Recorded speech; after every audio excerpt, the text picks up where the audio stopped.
Welcome to Conscious You. My name is Tiffany Cano. I'm your host, as well as the CEO of Highly Perceptive People Academy. I'm a blind spot healer and have been getting paid for healing since I was 8 years young. And you are going to love the coaches and healers that I have brought to serve and support you. Enjoy. I'm really excited to welcome Ani Papazyan next, because she is someone who I've personally received help and TLC for my body when it's been in pain. So the theme today is empowering your journey to pain-free living. And she's going to teach you some really practical, easy to do techniques that help shift you out of aches, pains, and discomfort. And normally she'd be here live with you demonstrating for, this event, but she's actually on tour with the infamous Janet Jackson. She was on tour helping Janet and the dancers and her team throughout this year in the US tour, and now she's on tour with them in Europe. So please welcome Ani to the show. And when she does her techniques that she's going to teach you, do them. It will totally help you with relieving jaw pain, neck pain, back pain. She's got a lot of tools for you. Enjoy. Hi there. A few months ago, I got a new client. She was a referral from a local dentist, so I knew it had to be a jaw TMJ issues. When she walked into my office right away, I could see how tense her body was. And it didn't help. She was holding her bag so close to her body. As I showed her into my treatment room, and even just before I started asking any questions, she burst into tears. Turns out she's been in pain for months, and on top of it, she's been planning her wedding. So I'm thinking, forget the TMJ, I need to address her stress. I did few techniques, and you could see the change on her face. Her facial expression changed, and you could see the change in her body. Her body just went. So I taught her a few self-help techniques to do as a maintenance, and I'll be teaching you a couple of those techniques, so make sure to stay tuned. Today, I'll dive into empowering your journey to pain-free living. Because let's face it, the frustration of people seeking solutions is a journey that many can relate to. Do you agree? I'm Ani Papazyan, and for the past 3 decades, I've been working with people that have been told their body pain is normal for their age, or living with pain has become their new norm. My journey began with bachelor's degree in kinesiology, medical massage, functional nutrition, and advanced translational nutrigenomics. My passion lies in sharing a variety of strategies, resources, and self-help techniques. And when appropriate, I create a personalized lifestyle plan based on your unique genetic makeup. So there is no guessing involved, no following the latest trends. And more importantly, I am so enthusiastic to share with you steps to proactively prevent pain. Let me tell you about a time when I messed up my knee. I went to see doctors because I wanted to find out what was going on. And without even doing any testing, she barely even palpated, touched my knee. Her suggestion was she can write me a prescription painkiller or give me an injection in my knee. And I'm like, hold up. Injection my knee for what? Don't we need to do some type of x-ray, MRI to find out exactly what's going on before you give me suggestions of treatments? Well, she wasn't too keen about that idea. So she said, why don't you go home, wait for a month, and if you're still in pain, then come back and we'll do something about it. Well, that wasn't going to work for me. So I found another doctor. Right away, this new doctor ordered X-ray, MRI. Turns out I had a torn meniscus. Well, unfortunately, the first scenario is most of the time what people go through, what people see in our conventional pain playbook. Really quick to give suggestions, injections, or whatever without finding out what's the true root cause of the issue. Most common conventional pain relief methods have been achieved through the use of medications, physical therapy, injections like epidural, cortisone, and as a last resort would be surgery. In the last few years, PRP and stem cells have become more popular. I know I have several clients that had amazing success with it. For example, one of my clients had a stem cell injection for labrum tear in a hip area, and it was wonderful. He had a great success with it. A lot of times, patients get same solutions for similar symptoms. I know I've seen clients with exact same symptoms, but the approach to their pain was completely different because the root cause of their pain was completely different. Or with our conventional methods, approaching chronic and acute pain in the exact same way. Now, according to Lancet, chronic pain has been defined as pain that persists or recurs for longer than 3 months, affecting more than 30% of people worldwide. And chronic pain affects every aspect of people's lives, physical, emotional, psychological, and doesn't only affect themselves. It affects their surrounding, their family lives, and their relationships. Now, let's address the elephant in the room. The allure of quick fixes. In a world filled with promises of instant solutions and magic remedies, it's tempting to seek the fastest way of pain relief. However, the reality is, achieving a pain-free state is a journey, not a sprint. We've all encountered the snake oil sales pitches and the promise of magical shortcuts with minimal effort. But here's the truth. Your body's journey to pain freedom is a process that requires time and commitment. Unless it's an immediate result of an accident or injury, the discomfort you're feeling didn't manifest overnight. So let's steer away from the quick fix mindset and embrace the understanding that true, lasting relief comes with patience and consistent effort. Now, let's revisit my TMJ client. Remember how stressed she was? This is the thing. When your body is stressed, your pain perception can go up here, can get elevated. Because when we're stressed, our body releases stress hormones like cortisol.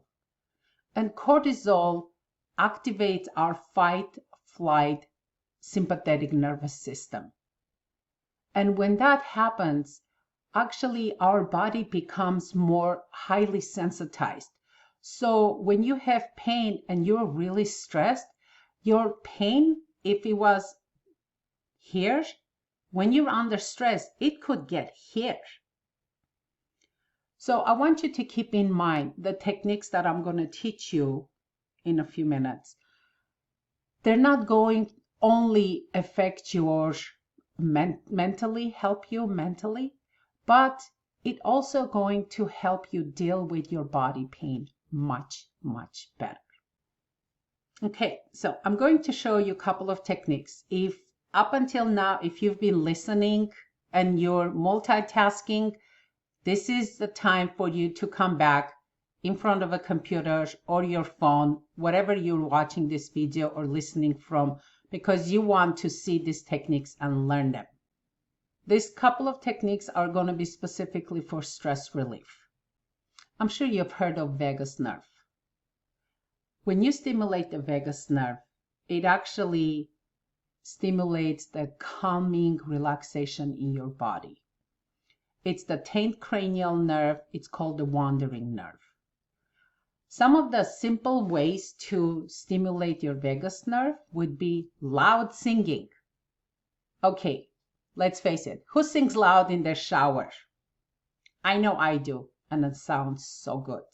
Only in the shower. So loud singing actually stimulates your vagus nerve. Humming, it stimulates. Taking cold showers or splashing cold water on your face, that will stimulate your vagus nerve. Now, this next technique, you're gonna need a couple of pens or straws or pencils or piece of small wood. I don't care, as long as you have a couple of things like this, okay? So what you're going to do is you're going to put the pen, your ring finger stays out on both hands, and you want to spread the fingers like this. See, only my ring finger is out. Other fingers are just staying. Don't do just like this. Now you're going to do this laying down. Doesn't matter on the floor, on the ground, on your mat, whatever. So you're laying down, you put your hands like this. You go your hands over your head as much as you can. If you can rest it on the bed or on the floor, it's fine, as long as it's over your head. Now your feet, ideally you need to point them, and a lot of times I have my clients just curl their toes under. Now for you, some of the advanced people, adventurous ones, you can take another, either pen, pencil, straw would be probably easier, and curl your toes and hold on to them. So you're going to hold that position for only 1 minute. Your eyes closed, and you're just going to hold that normal breathing for 1 minute. What that does, it actually relaxes your body, calms it down. I cannot tell you how many times I have walked clients through this technique in my office. I didn't even do them. I just walked them through it as I'm walking you through it. And afterwards, even they're like, oh my God, I can't believe how relaxed my body is. So try this. A little bit of the advanced version of it, as you do it, the same thing. Collect some saliva in your mouth, hold on to it for about 10 seconds, and then swallow. And do that a couple of times in that 1 minute. Okay?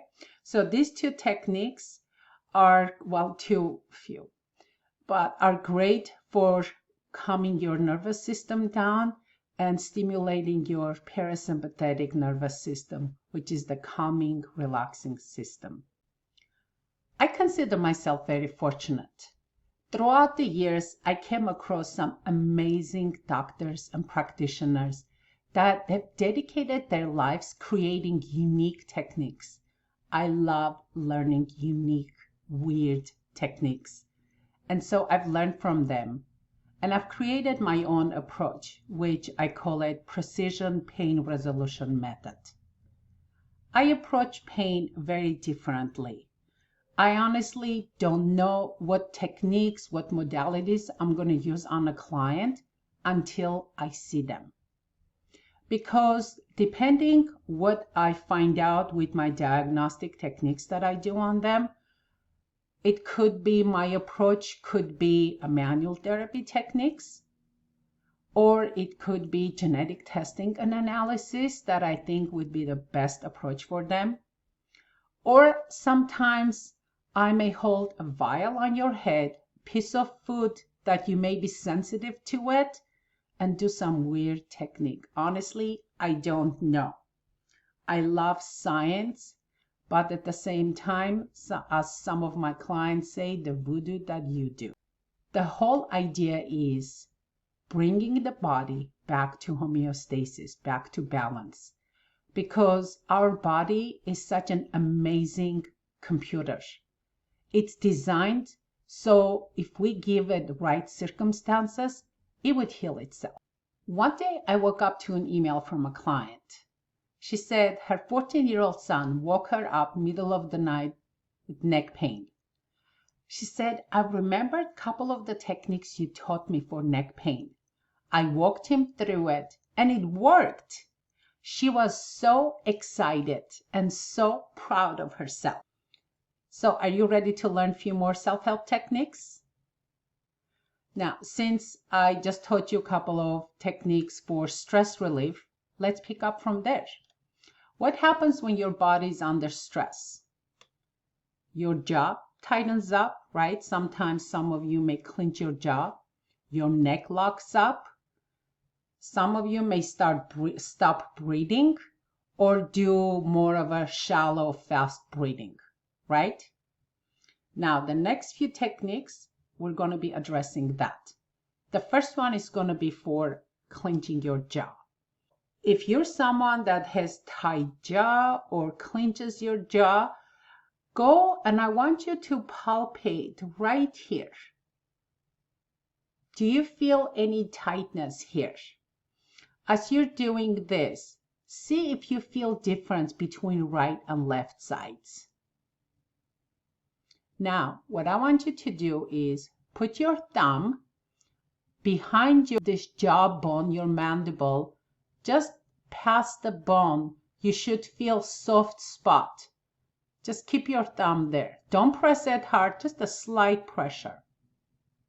As you have your thumb there, I want you to push tip of your tongue to the roof of your mouth. Feel what happens under your thumb. It becomes harder, like rubbery.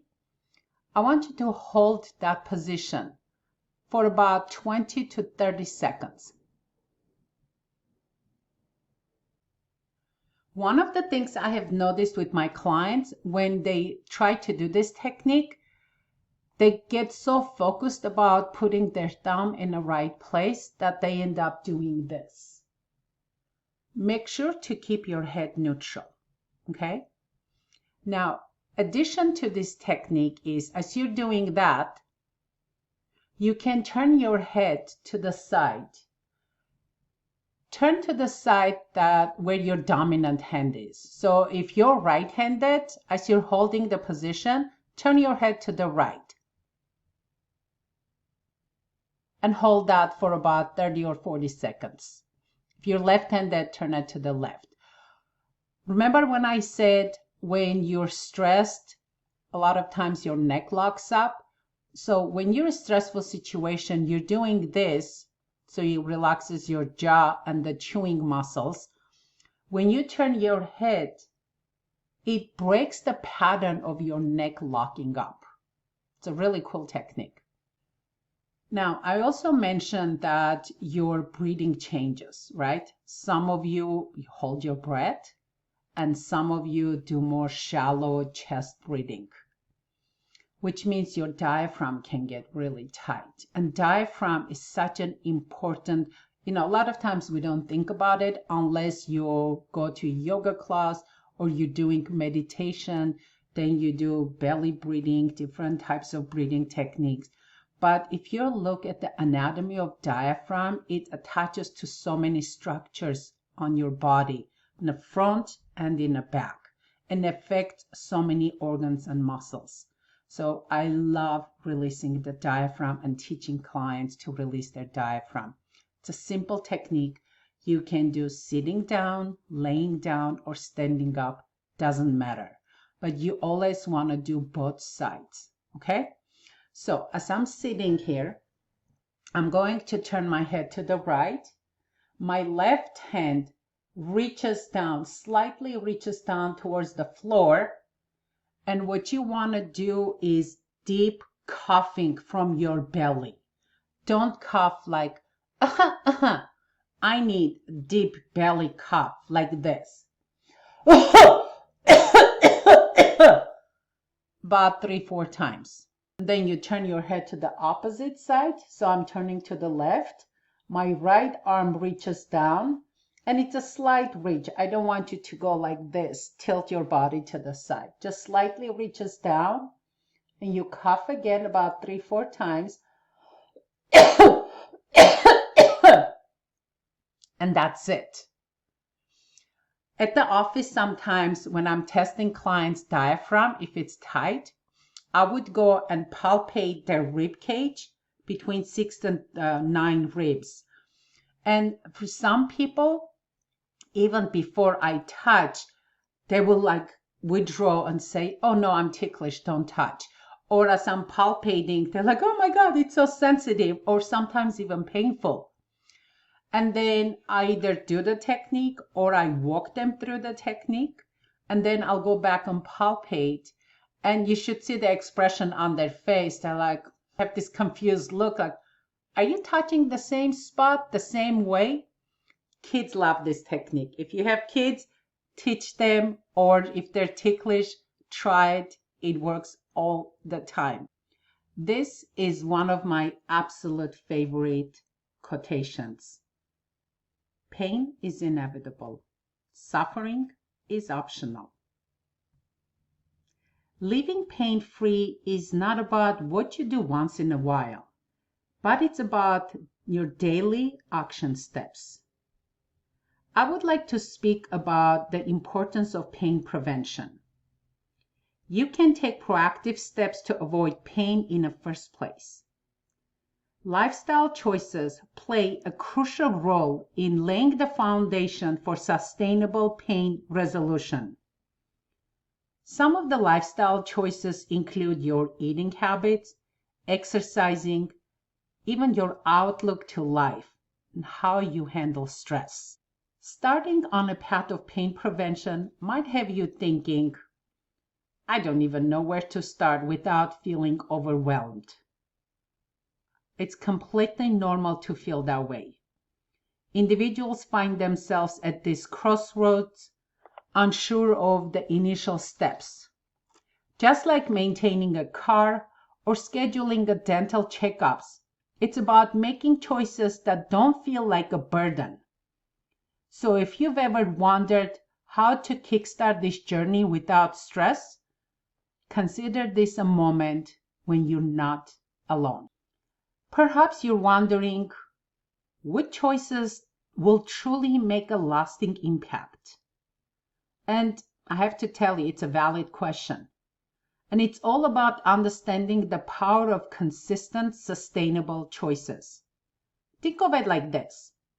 Just as regularly you change your oil in your car, keeps it running smoothly, certain lifestyle choices act as ongoing maintenance for your body.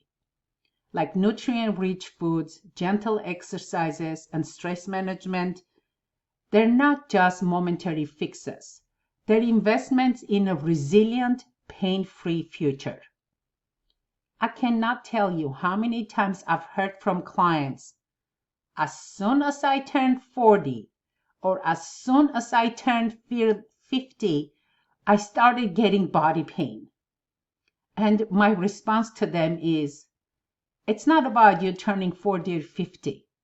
It's about all the things your body had to endure in those 40, 50 years, and now it cannot endure it anymore. Do you agree? Or you could be pondering, will these choices disrupt my work or family time? It's a common concern. And the good news is that integrating pain prevention in your life should not feel like an extra burden. Just like effortlessly incorporating daily tasks, such as watering your plants or preparing a family meal, these lifestyle choices can seamlessly become part of your routine. We'll explore practical strategies that harmonize with your schedule, nurturing your overall well-being without causing disruptions to your professional or family responsibilities. Sounds good? Because when it comes to pain prevention, it's not about adding more to your plate. It's about enhancing the quality of what's already there. So instead of viewing it as a solo journey, think of it as a family affair, making prevention a shared event that can strengthen family bonds while prioritizing health. Just like when you come together for a movie night or a weekend outing, incorporating pain prevention activities can become a positive and enjoyable part of your family's routine. Now, let me share a couple of examples. How about making a habit of taking a family walk after dinner? Or trying out a new healthy recipe together? These simple activities not only contribute to pain prevention, but also create memorable family moments. Now, let's take a moment for some personal reflection. I'm going to pose a few questions, and as you watch, consider your responses. How often do you find yourself reaching for a glass of water during the day? As you know, staying hydrated is not only refreshing, but a simple and effective step towards a healthy lifestyle. You know that dehydration can contribute to joint pain and may increase your pain perception. Have you integrated short stretching breaks into your daily routine? Taking a few moments to stretch can alleviate tension and promote flexibility, contributing to your overall well-being. When was the last time you took a mindful moment to focus on your breath? Incorporating just a few minutes of mindful breathing each day can be a powerful tool for managing stress and promoting relaxation. I know I have a couple of apps on my phone. In the morning when I get up, most of the time I do 5-minute just gentle breathing or meditation. 5 minutes, 10 minutes max. If you can do longer, that's fantastic. I'm working myself towards like 10 to 15 minutes and hopefully 20 minutes soon. As you reflect on these questions, consider how these habits align with your current lifestyle. I want you to keep in mind that no two health journeys are alike. Do not compare yourself to someone else. Let your lifestyle choices inspire someone else, but do not compare yourself. As I wrap up, consider this. What's one small actionable step you can take today that will get you closer to your ultimate health goal? It's not all or nothing approach. It's the power of one thing. What is your one thing?